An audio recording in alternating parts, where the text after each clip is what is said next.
Let's get right into it. First up, you're the person who never asks for help. You take pride in it. Your self-reliance feels like a superpower. Your motto is, if you want something done right, you do it yourself.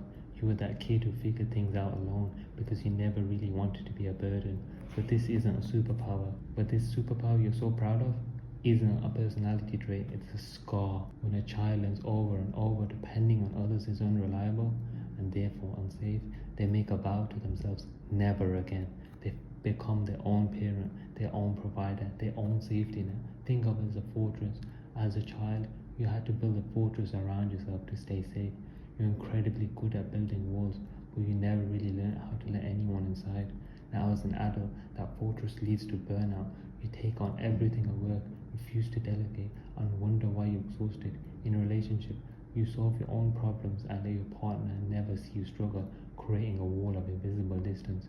It's a deep, crushing loneliness, even when you're surrounded by people who love you, because you've never let them carry any of your weight. Number two, you're known for being tough and low maintenance. You don't like to complain. Your default mindset is, others have it worse.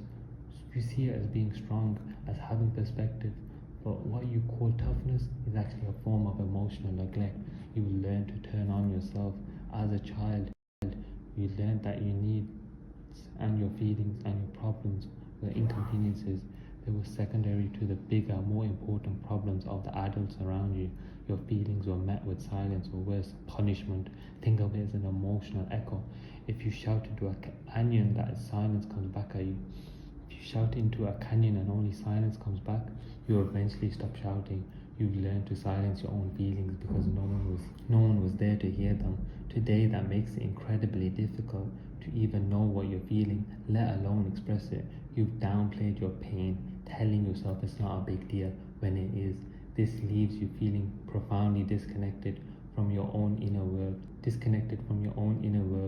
like you're a stranger to yourself because you were taught that looking inwards was a waste of time.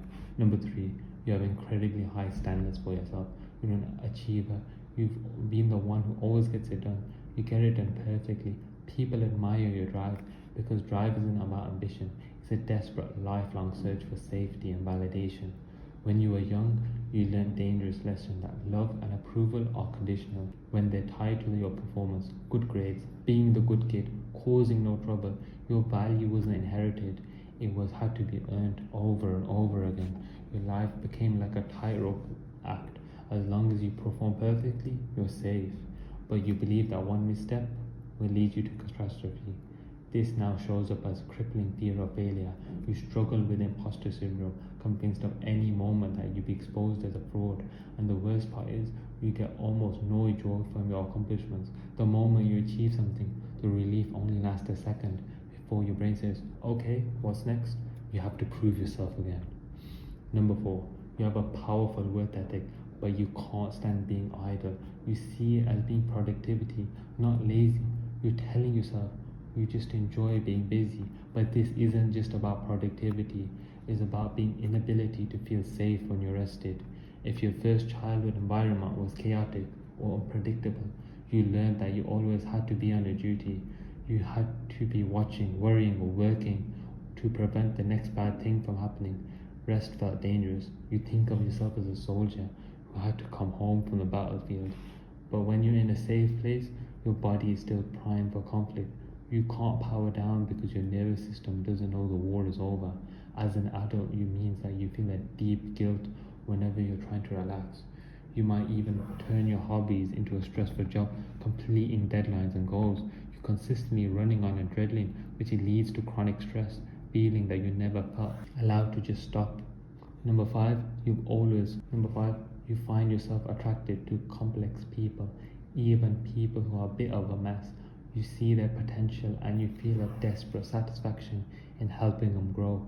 You think this makes you a caring, supportive partner, but this role isn't about caring, it's a compulsion to fix broken dynamics you learned as a childhood. As a child, you've been forced into the role of caregiver or therapist for a parent. You learned that your job was to manage their emotions and solve their problems. This became your only model for love. It's like having an old Pacific key for an old Pacific lock. Your childhood coping mechanism being a caregiver. is the key. As an adult, you subconsciously search for partners who fit that familiar lock. This pattern leads you to attract emotionally unavailable or needy partners, creating one-sided relationships where you give everything and get a little in return. You end up feeling exhausted and unseen, loved for what you do for them, but not for who you are. Number 6, you're the one everyone counts on. When something needs to be done, you're the first to volunteer. You take on responsibility seriously. The people you see as incredibly reliable, and people see you as incredibly reliable, but what they see as reliable is actually a burden that you were never meant to carry. Far too early, you were given adult responsibilities. Maybe you had to care for a younger sibling, mediate your parent fights, or worry about the bills. You were forced to handle things you weren't emotionally equipped for. It's like being handed a backpack of rocks as a child. To survive, you had to be strong enough to carry it. The problem is that you got so used to the weight as an adult, you never learned that you were allowed to take the backpack off. Today, this means that you say yes to everything, even when you're already overwhelmed. You feel like overwhelming sense of guilt over tiny mistakes, believing that if something goes wrong, it's always your fault. You walk through life carrying the weight of the world on your shoulders because you were taught that it was your job. Number 7, you can walk into a room and instantly feel the mood.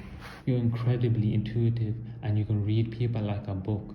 You've always thought of this as a sign of high empathy, but this is a skill, isn't empathy. It's a hypervigilance, a highly but this skill isn't empathy. It's hypervigilance. It's hypervigilance, a highly tuned threat detection system. When your safety as a child depends on your ability to protect moods of unstable adults, your brain becomes wired to consistently scan your environment for emotional threats. You had to know if it was safe to speak or if you didn't. You had to know if it was safe to speak or if you needed to be invisible. Think of it like an emotional smoke detector.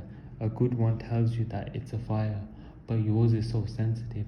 It goes off every time someone is making toast. It goes on every time someone is making toast. It can't tell the difference between minor issues and total catastrophes. This constant scanning leads to chronic anxiety and people pleasing. You've been responsible for managing everyone's happiness and you're exhausted from absorbing their emotions and don't even belong to you.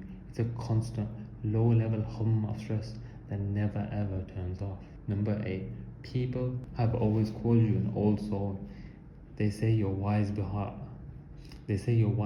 your years and that you have depth that people your age just don't have. It's always been meant for you. It's always been meant as a compliment. But the truth is that wisdom came as a price. It costed you your childhood. You had to grow up too fast because you were forced to understand complex adult themes, anxiety, betrayal, sadness, responsibility, long before you were supposed to. You didn't have the luxury of being naive or carefree. It's like you were forced to skip a chapter of a book you read to the end, adulthood, before you were ready. So you don't understand the plot. No, so you understand the plot, but you missed all the joy, wonderfulness, and playfulness of the early chapters. This leaves you with a strange sense of being disconnected from your peers, like you're operating on a different frequency. You may feel a deep, quiet sadness or a strange nostalgia for a childhood you never really had to have. You're an old soul not because you were born this way, but because you were never allowed to be young.